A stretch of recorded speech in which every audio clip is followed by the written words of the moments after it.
કોણ છે? કોઈ જવાબ આપવા વાળો કોણ? જવાબદારી વાળું કોણ છે? કોણ જવાબદારી લેવાનું છે? કેમ અમને ખબર પડે વાત કરતા? જવાબદાર વ્યક્તિ કોણ છે? સીઓ ને બોલાવો, એમડી ને બોલાવો. જ્યારથી સ્ટેચ્યુ ઓફ યુનિટી આવ્યું છે 10 વર્ષથી અમારા લોકો જીવ જ આપે છે. બોલાવો. હા, અમારા સ્ટેચ્યુના લીધે અમારા લોકોએ ભોગ આપવાનો છે. બોલાવો. જવાબદાર કોણ છે? બોલાવો. એ તો આ 31 તારીખ સુધી લઈને બેસીશું. હા, તમારી એકતા પરેડને લીધે અમારા લોકોએ જીવો આપવાના છે, રાત ને દિવસે કામ કરાવીને. બોલાવો જવાબદાર વ્યક્તિને બોલાવો. હા, પરિવાર વાળા નાના નાના છોકરાઓ છે, એક છોકરાઓ મરી ગયા છે.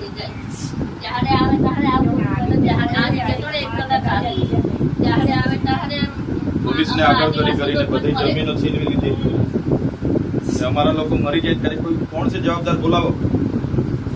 સીઓ એને બોલાવો, એમડી ને બોલાવો. જવાબદાર વ્યક્તિ અહીંયા જોઈએ. કીધું પછી બધું બંધ કરાવીશું અમે કઈ પી જવાના છે નથી. હા, તમને કહી દીધું. કોણ છે? ડીવાયએસપી તમે છો કે? હા, બોલાવી લો. સીઓ ને એમને બોલાવો. કોણ છે કોન્ટ્રાક્ટર? એને બી બોલાવો. આ પરિવારની જવાબદારી કોણ લેવાનું છે એને બોલાવો. અમારા લોકોનો જીવ કઈ 5 લાખ રૂપિયામાં નથી કે તમે 5 લાખ રૂપિયા આપીને વાત બતાવવાની વાત કરો. જવાબદારી પરિવારની જવાબદારી કોણ લેવાનું છે? બોલાવો.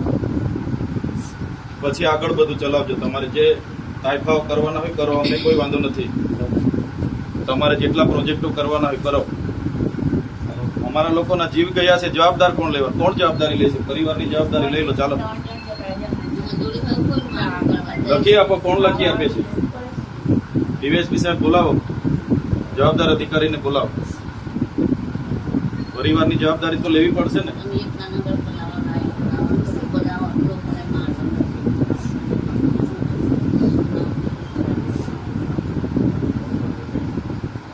અમે 10 વાગે અમે ફોન કરાવવા ગયા કામ, તો આ ઘટના બનતી જ ના. કામ બંધ નહીં કર્યું ત્યારે અમારી જમીન ઉપર અમે કીધું. હા, મેન સાહેબ આવશે. ડીવાયએસપી સાહેબ જવાબદાર અધિકારીને બોલાવો. સીઓ હોય તો સીઓ, એમડી સાહેબ હોય તો એમડી સાહેબ, અને આ ત્રણ પરિવારની જવાબદારી લેવી પડશે.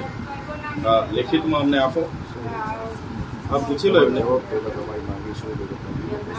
પહેલા તો માનવ વધની ફરિયાદ દાખલ કરો. જે પણ કોન્ટ્રાક્ટ એની કોપી આપી દો અમને. એટલે આ પરિવારની ચૌધરી આપી દો.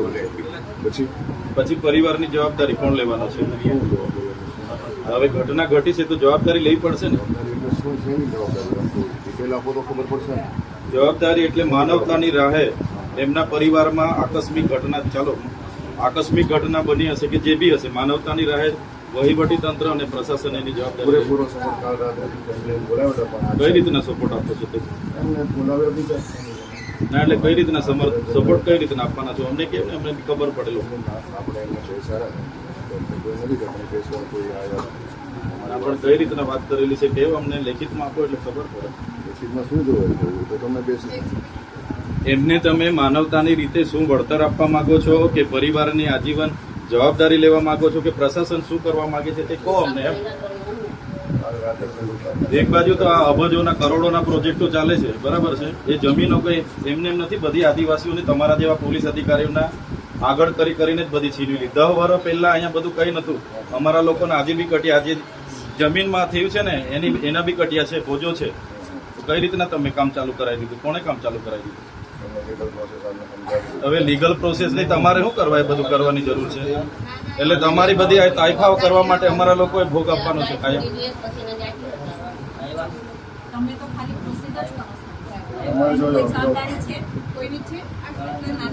સરકારી નિયમ કાયદા મુજબ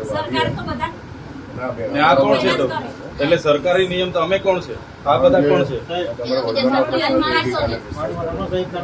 તમને હવામાન વિભાગ હોય તમને એ નહીં જાણ નહીં કરી કે ભાઈ વરસાદ પડવાનો છે કે દરિયો ના ખેડો કે જમીનમાં ખોદાણ ના કરો, એવી નહીં તમારે કરી. વળતર કેટલું આપવાનું? ડીવાયએસપી સાહેબ પ્રશાસન સાથે વાત કરું, કેટલું વળતર આપવાના જણાવો. પ્રશાસનમાંથી એમને એક છોકરા બોલાવ્યા હતા સરવાયા સાહેબ, એક ને એક છોકરા છે. ફરી આપણે માનવતાની રીતે નિરાકરણ લાવવાનું છે. છે. અમે પણ હા બરાબર. તો વાત કરીને આપણે ડિસ્કસ કરી લઈએ. 100% કરી. અને એમને આટલું બનાવેલું છે. સાહેબ વાત બરાબર છે, પણ હવે આપણે વાત કરીને એમને આજે જ કહી દઈએ કે માફું થઈ જાય. પછી કાલે શું છે, કાલે તમે તમારી ડ્યુટી પર હશો, હું મારા કામમાં રહીશ, આ લોકો બિચારા અટવાશે. આપણે જે સમાન છે ને, આ જ વાત કરવાની છે.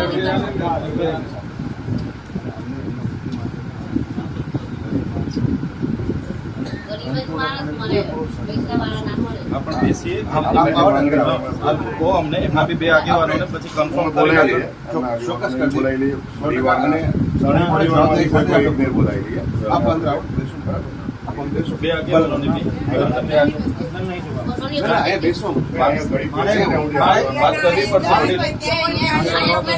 આ મારા પરિવાર છે ને, હા હા એમની સામે થવું જોઈએ જે થવું હોય. હા હા હા એટલે અમે તમે આવો તો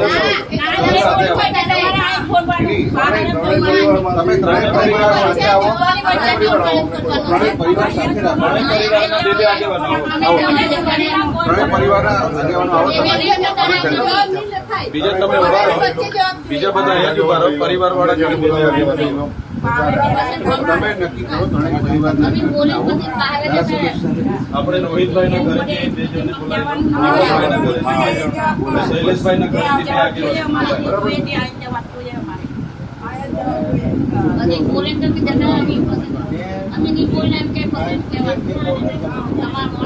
એની જ વાત કરીએ છીએ. 2 આગેવાનો બોલાવીએ. આપણે એની જ વાત કરીએ. આગેવાનો એને બોલાવી દીધા. તમે નવા નવા પ્રોજેક્ટ બનાવો આદિવાસીની જમીન થઈ ગઈ આ કશું નહીં આ પરાઈ આ તો તમે આવો. આ એ છોકરા બે છે ને, આપણે દાદા એમને આપણે રોહિતભાઈના છોકરાને શૈલેષભાઈનો છોકરો તો નાનો છે, પણ એના કોઈ આગેવાન આવે.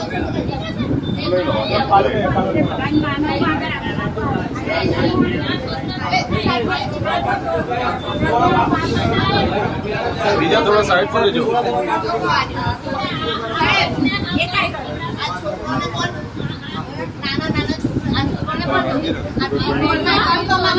શૈલેષભાઈનો છોકરો છોકરાની નાની છે.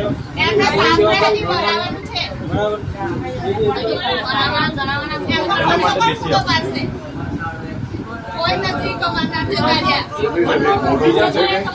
બીજા ખાલી થોડીક વાર અહીંયા બેસજો.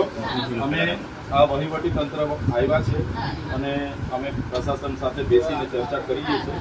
આપણે બધા ભેગા થયા છે તો એનો યોગ્ય નિરાકરણ આવે, એમના પરિવારને ન્યાય મળે એ દિશામાં તમારા વતી અમે પણ બેસીશું અને તમારા બી 2 વડીલો રહેશે. બીજા શાંતિથી અહીંયા બેસો. વાતનું નિરાકરણ લાવવાનો પ્રયાસ કરીએ છીએ. બેસો બીજા શાંતિથી. બીજા શાંતિથી બેસો. બહાર બેસો. આ બાજુ રૂમ છે. બીજા બહાર શાંતિથી બહાર બેસો. અહીંયા એક રૂમ મોટો હતો. બધા પરિવારમાં સાથે બેઠા હતા. તો અહીંયા મોટા રૂમમાં જતા અને આસિસ્ટન્ટ કલેક્ટર સાહેબ છે. બીજા બહાર આવતા આગેવાનો એટલે આવો.